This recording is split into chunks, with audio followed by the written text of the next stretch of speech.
मन गोरख मन गोविंद मन ही अवघड़ सोय, जो मन राखे जतन करी आपे करता होय।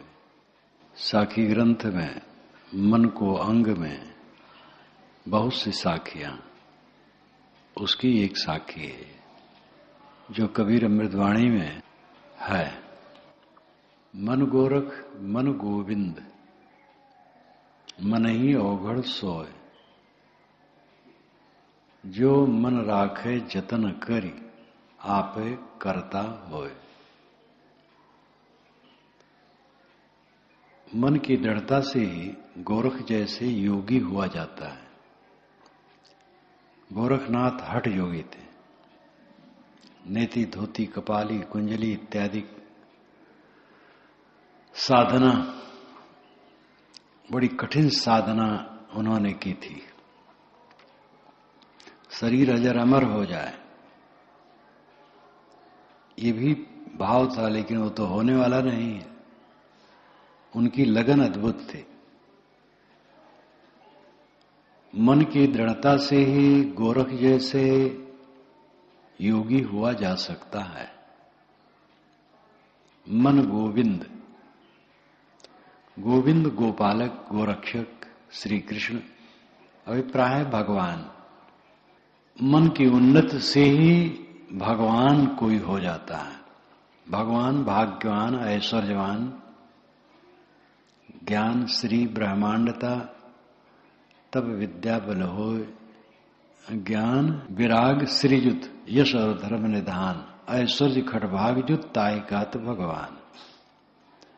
भक्त कहते हैं ऐश्वर्य को, ज्ञान वैराग का ऐश्वर्य जिसमें हो भगवान। तो ये मन की उन्नत से ही, मन की दृढ़ता से ही कोई भगवान हो जाता है, ऐश्वर्यवान हो जाता है। और मन ही अवघड़ सोए, मन गड़बड़ सड़बड़ करने से अवघड़ हो जाता है। अवघड़ अघोर शब्द का अपभ्रंश है। अघोर शब्द अपने आप में बहुत बढ़िया है, जो घोर न हो। अघोर, घोर कठिन न हो, सरल हो। लेकिन मन ही अवघड़ सोए, जो मन राखे जतन करी आपे करता होय। साखी ग्रंथ में मन को अंग में बहुत सी साखियां, उसकी एक साखी है जो कबीर अमृतवाणी में है। मन गोरख मन गोविंद मन ही अवघड़ सोय, जो मन राखे जतन करी आपे करता होय। मन की दृढ़ता से ही गोरख जैसे योगी हुआ जाता है। गोरखनाथ हठ योगी थे। नेति धोती कपाली कुंजली इत्यादि साधना, बड़ी कठिन साधना उन्होंने की थी। शरीर अजर अमर हो जाए ये भी भाव था, लेकिन वो तो होने वाला नहीं है। उनकी लगन अद्भुत थी। मन की दृढ़ता से ही गोरख जैसे योगी हुआ जा सकता है। मन गोविंद, गोविंद गोपालक गोरक्षक श्री कृष्ण, अभिप्राय भगवान। मन की उन्नत से ही भगवान कोई हो जाता है। भगवान भाग्यवान ऐश्वर्यवान, ज्ञान विराग श्रीजुत यश और धर्म निधान, ऐश्वर्य खटभागजुत ताय कात भगवान। भक्त कहते हैं ऐश्वर्य को, ज्ञान वैराग का ऐश्वर्य जिसमें हो भगवान। तो ये मन की उन्नत से ही, मन की दृढ़ता से ही कोई भगवान हो जाता है, ऐश्वर्यवान हो जाता है। और मन ही अवघड़ सोए। मन गड़बड़ सड़बड़ करने से अवघड़ हो जाता है। अवघड़ अघोर शब्द का अपभ्रंश है। अघोर शब्द अपने आप में बहुत बढ़िया है, जो घोर न हो। अघोर, घोर कठिन न हो, सरल हो। लेकिन अघोर और अवघड़ से जो स्वरूप समाज के सामने आया है बड़ा अभद्र है। अवघड़ किनाराम जी महाराज थे बनारस में। कहा जाता है गंगा में से मुर्दा लेकर के परले तरफ जाकर के उसको फाड़ के खाते थे, और बड़ा गंदा व्यवहार अवघड़ का। तो नकली अवघड़ भी बनते हैं, नकली अवघड़ भी बनते हैं। मुझे बचपन की याद है, गांव के पूरब तरफ बरगद का पेड़ था, वहां काली माई का स्थापन था। मिट्टी का हाथी बना करके छोटे बड़े और पका करके कुम्हार के यहां से आता था, चबूतरे पर रखा जाता था। माली मालिन आते थे, पूजा करते थे। वो काली माई साल में 1-2 बार वहां कड़ाही चढ़ती थी। कड़ाही चढ़ना, लपसी और पूरी बनना, काली को चढ़ाना और अपना खाना, ये होता था। उसको कड़ाही चढ़ना कहते थे। तो बीमारी दूर रहती थी। चेचक हो और कोई बीमारी हो तो बहुत जल्दी जल्दी इसका प्रयोग करें, गांव में मीटिंग हो जाए और फिर निर्णय हो जाए अमुक तारीख को, तो वहां जाकर के अपना अपना स्थान लीप पोत दें। दूसरे दिन वहां जाकर के पूड़ी और लपसी बनाएं। 2 पूड़ी और लपसी काली को चढ़ाते थे। मुझे याद है पूड़ी छोटी छोटी रहती थी चढ़ाने वाली, और अपने लिए बड़ी बड़ी रहती थी। मुझे याद है छोटा था तो माता ने 2 पूड़ी छोटी बनाई, बड़ी पूड़ियां तो अपने लिए बनाई। तो मैंने कहा छोटी क्यों बनाती हो? कि ये काली को चढ़ाना है। अब काली को छोटी देना है क्योंकि वो मालिन ले जाएगी। तो कड़ाही चढ़ती थी तो अवघड़ आया। उसका एक साथी पहले आ गया, जो बड़ा अवघड़ था पीछे आया। तो कैसे आया वो? गांव के दक्षिण किनारे हरिजनों का मोहल्ला था, और उस समय हरिजन लोग वैसे सदाचारी नहीं रहते थे, मांसाहारी रहते थे। अब तो शाकाहारी हो गए हैं बहुत। और उनकी पिछवाड़ी बड़ी गंदगी, और वहां कोई जाता नहीं था। उसी से वो आया, और लंबा है वो। अब आया और बैठा तो मक्खी उसके ऊपर बैठे पट दे मार दे, दांत में दबा ले और खा जाए, और सबको दिखावे बड़ा अवघड़, बड़ा गंदा। जो अवघड़ का स्वरूप देखा बड़ा गंदा देखा। अघोर से अवघड़ बना है।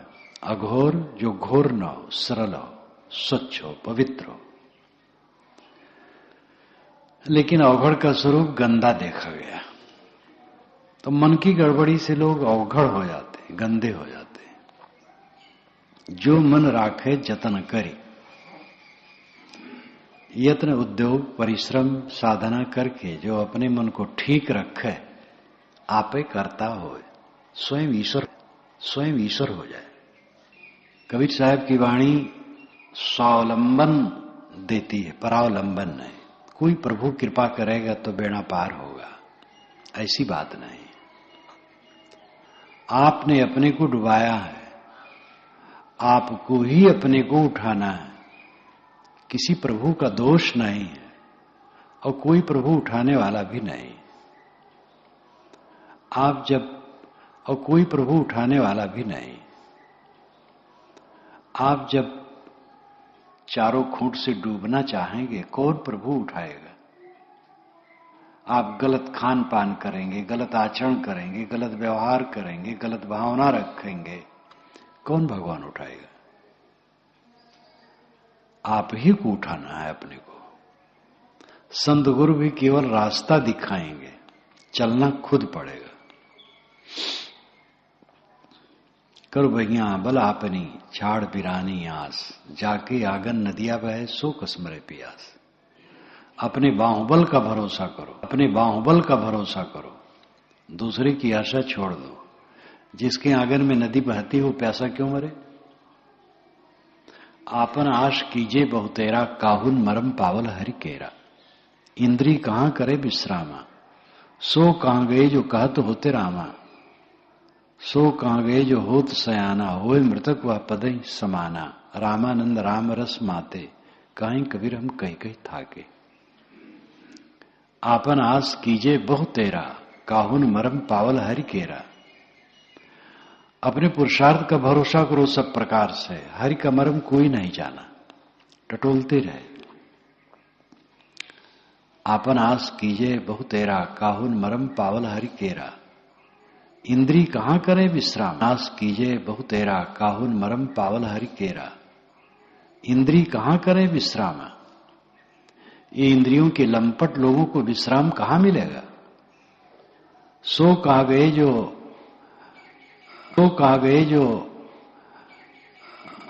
इंद्री कहां करे विश्रामा।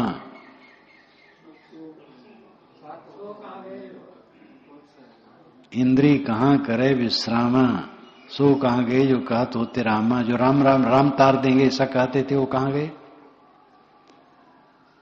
सो कहां गए जो होत सयाना, कहां गए जो होत सयाना।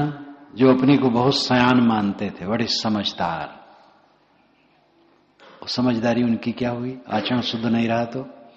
रामानंद रामरस माते, रामानंद स्वामी रामरस में माते रहे। काहीं कबीर हम कहीं कहीं, काहीं कबीर हम कहीं कहीं थाके। साहब कहते मैं कह कह के थक गया, लेकिन वो रास्ता बदले नहीं। रामरस में कबीर साहब भी माते थे, लेकिन दोनों में फर्क था। स्वामी रामानंद कहीं परोक्ष राम की कल्पना करते थे अथवा दाशरथी राम को मानते थे, और साहब ये दोनों राम पर विश्वास नहीं करते। कहीं परोक्ष में राम है तारेगा, ये भी उनका विश्वास नहीं। और दशरथ पुत्र राम एक महापुरुष हैं, वे क्या तारेंगे आप, वे क्या तारेंगे, आपको तरना होगा। हृदय बसे ते ही राम न जाना, वो कहते हैं। घट घट में जो बसा वो राम है, निज स्वरूप ही राम है। वेदांत की भाषा में वो ब्रह्म है, सूफियों की भाषा में वही हक बीनी है। तो वही हक है जिसके लिए बीनी होना कहा गया, हक बीनी। जो हक को देख ले, सत्य को देख ले।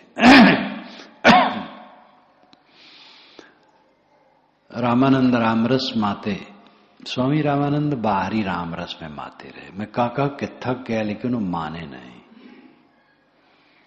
तो ऐसे अनेक उदाहरण हैं।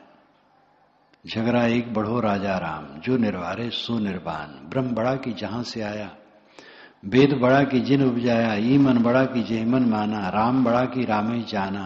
ब्रह्म ब्रह्म कबीरा फिरे उदास, तीर्थ बड़ा की तीर्थ का दास।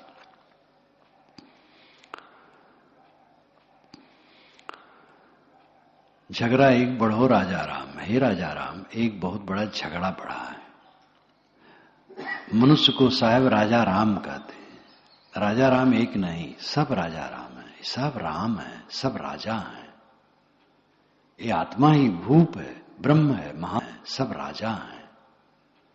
ये आत्मा ही भूप है, ब्रह्म है, महान है, श्रेष्ठ है, इसको तुच्छ मत कहो। याज्ञवल्क्य ने भी बृहदारण्यक उपनिषद में कहा है कि अगर कोई अपने ही को ब्रह्म मानता है तो देवता लोग घबराते हैं कि हमें नहीं मानेगा। जैसे बहुत से पशु एक एक आदमी की रक्षा करते हैं। एक एक आदमी के पास बहुत पशु होते हैं, उसमें पशु ही धन रहा। अगर एक पशु हाथ से निकल जाए तो आदमी को बहुत खलता है, ऐसे बहुत बहुत मनुष्य एक एक देव की पूजा करते हैं। कोई मनुष्य देव के हाथ से निकल जाए और कहे मैं ही ब्रह्म हूं, तो ये देव नाखुश होते हैं। ये देवताओं का परिहास याज्ञवल्क्य ने किया और कहा देवता की तुम पशु बने हो, तुम स्वयं ब्रह्म हो, महान हो। तो साहब कहते झगड़ा एक बढ़ो राजा राम, हे राजा राम, हे महान मनुष्य, एक बहुत बड़ा झगड़ा बढ़ा। जो निर्वारे सो निर्वाण, जो निर्वार करेगा वो निर्वाण पाएगा। निर्वार का मतलब खोलना। जो इस झगड़ा को सुलझा ले, जो मन को संयत कर ले, जो मन को संयत कर ले, वो निर्वाण शांति पाएगा। ब्रह्म बड़ा की जहां से आया, कहते ब्रह्म बड़ा है। तो साहब कहते अगर आत्मा से अलग तुम ब्रह्म मानते हो तो वो ब्रह्म क्या है? वो ब्रह्म की कल्पना तो आपने की है। तो ब्रह्म बड़ा हुआ कि ब्रह्म जहां से ब्रह्म की कल्पना हुई वो बड़ा हुआ? ब्रह्म तो ही तो सोचते हो ब्रह्म बड़ा है। कभी ब्रह्म आकर के कहा कि मैं बड़ा हूं? तुम ही कहते हो कि ब्रह्म बड़ा है। तुम बड़े हो और झूठे तुम अलग ब्रह्म मान रहे हो। अरे ब्रह्म तुम ही हो। और ये बात उपनिषद में कहा गया, अहम ब्रह्मास्मि, मैं ब्रह्म हूं, तत्तुम बस वह तू है, अयम आत्मा ब्रह्म, यह आत्मा ब्रह्म है, प्रज्ञानम ब्रह्म, ज्ञान ब्रह्म है। तो ब्रह्म बड़ा की जहां से आया। अगर तुम अपरोक्ष को ब्रह्म नहीं मानते हो, निज रूप को ब्रह्म नहीं मानते हो, बाहर ब्रह्म मानते हो, तो बाहर का ब्रह्म बड़ा है कि वो उसकी कल्पना जिसने की वो बड़ा है? तो कल्पना करने वाला तो मनुष्य है, तो मनुष्य बड़ा है। ब्रह्म बड़ा की जहां से आया। तब किसी ने कहा महाराज वेद में लिखा है कि ब्रह्म सबसे बड़ा है, मनुष्य से बड़ा है। तो साहब ने कहा वेद बड़ा कि जिन उपजाया। वेद बड़ा है कि वेद का रचयिता बड़ा है?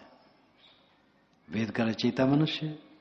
मनुष्य ने ही भूल करके कहा कि मुझसे अलग ब्रह्म है। तो उन्होंने कहा कि हम वेद को अपौरुषेय मानते हैं।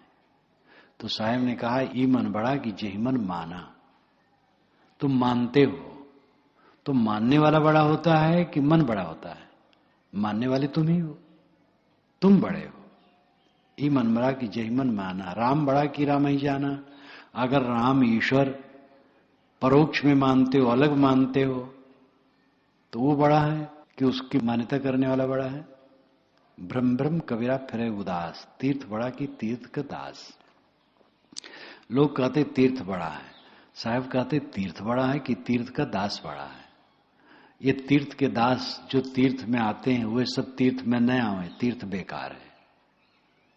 तीर्थ का मानने वाला मनुष्य श्रेष्ठ है। इन पंक्तियों में, थोड़ी सी पंक्तियों में साहब ने इतना रखा है।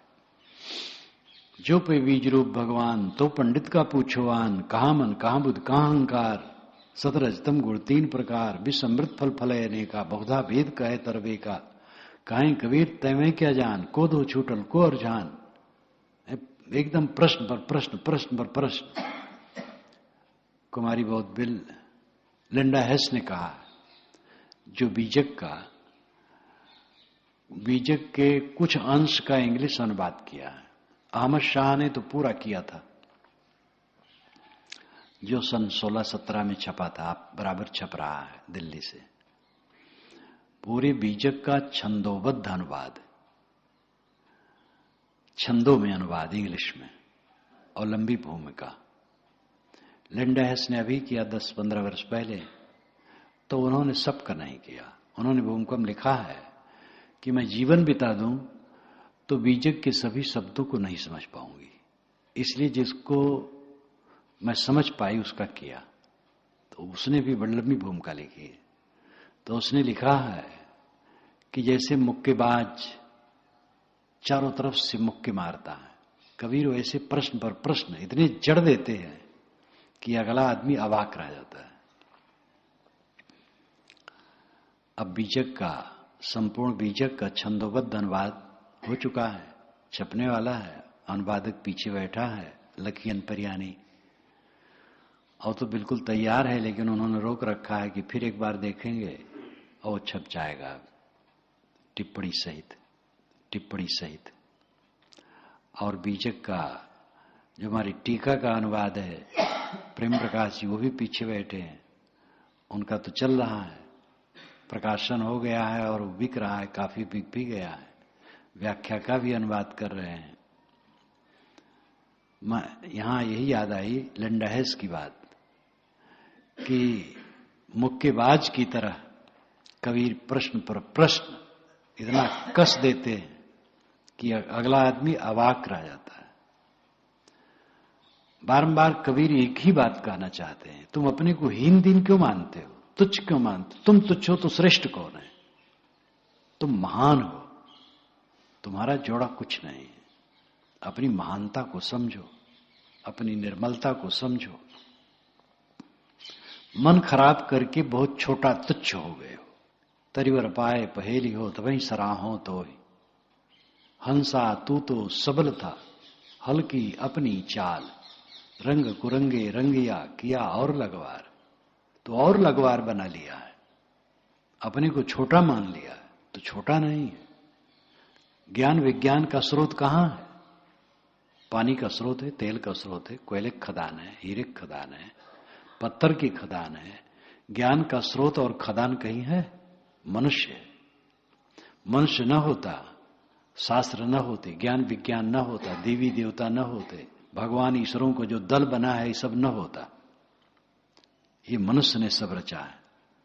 ऐसा मनुष्य अपने को तुच्छ मान रहा है, अबोध बस, अज्ञान बस। और उसमें भी तमाम जात पात को लेके छोट बड़ा, संप्रदाय को लेके छोट बड़ा, सारी संप्रदाय मनुष्य की कल्पनाएं हैं। जात तो बिल्कुल झूठी है, जात मनुष्य है बस, और कुछ नहीं। तो मनुष्य महान है। मन गोरख मन गोविंद, मन ही अवघड़ सोए, जो मन राखे जतन करी आपे करता होए। मन की दृढ़ता से ही गोरख जैसे योगी हो सकते हो, और मन की दृढ़ता से ही भगवान हो सकते हो। सद्गुण संपन्न मन की गंदगी से लोग अवघड़ हो जाते हैं, और जो अपने मन को यत्न से रख ले आपे करता हुए, स्वयं करता है, स्वयं ईश्वर है। आप अपने ईश्वर स्वयं है। अपने मन को संभालो। मन बड़ा अधदहा है। अवधी भाषा में कहते अधदहा, कमजोर। और प्राय मकान उकान के लिए कहते हैं, जब मकान बहुत जीर्ण हो जाता तो कहते भैया अधदहा है, ठिकाना नहीं कब गिर पड़े। मन बहुत कमजोर है। ये बिला वजह की शंका करता है। अगला आदमी के मन में जिसकी बात का ख्याल भी न हो, हम कल्पना कर लेते हैं, महापाप है। अगला आदमी का मन बिल्कुल निर्मल है और हम मान लेते हैं कि उसका मन मैला है, इस विषय में वो गंदा है। शंका हो जाती है, संदेह हो जाता है, भ्रम हो जाता है। ये अपने मन का पाप होता है। और पारिवारिक, सामाजिक, राजनैतिक, संस्थागत सर्वत्र इससे टूटन होती है। पत्नी पर संदेह, पद पर संदेह, भाई पर संदेह, माता पिता पर संदेह, बच्चे पर संदेह, शिष्य पर संदेह, गुरु पर संदेह, गुरु भाई पर संदेह, पड़ोसी पर संदेह। अगले आदमी के मन में जिसका संकल्प भी न होगा ऐसी बात को हम उसके ऊपर आरोपित कर लेते हैं। ये हमारे मन का कूड़ा कचरा। जो अपने मन की निरंतर सफाई करता है, सावधान, किसी के लिए संदेह मत करो। कहीं संदेह की बात आए तो परख करो। वह बात याद आती है, काठमांडू जब पहली बार मैं गया था, मेरा प्रवचन चल रहा था, सब 40-50 लोग बैठे हुए। जिस आश्रम में था वही एक सज्जन आए, 50 वर्ष की उम्र होगी, चंदन लगाए थे। चंदन वहां खूब लगाते हैं, भक्ति भावना बहुत है। बैठे 10 मिनट बैठे रहे, फिर उठ गए। तो वहां के भक्त और संत कुछ एक दूसरे को ताकने लगे कि इनको अच्छा नहीं लगा, यही भाव रहा। जब सब सत्संग समाप्त हुआ तब बात करने लगे कि देखो उनको अच्छा नहीं लगा तभी चले गए। मैंने कहा आप लोग ऐसा क्यों सोचते हैं? ऐसा नहीं सोचना चाहिए। उनकी क्या परिस्थिति होगी, हम ऐसा क्यों सोचें? तो सब चुप हो गए। 3 दिन के बाद आए प्राइवेट मुझसे मिलने। तो जो संत भक्त हमारे सामने वहां के उपस्थित थे, उन्हीं के सामने उन्होंने कहा कि महाराज आपका हर वर्ष यहां आना होना चाहिए, और वेद विद्या आश्रम में कबीर साहब को बड़ा चित्र लगना चाहिए, और आपका भाषण होना चाहिए, कबीर जयंती होना चाहिए वेद विद्या आश्रम में। तो लोग पूछने लगे उस दिन आप आए थे, आपको अच्छा लगा?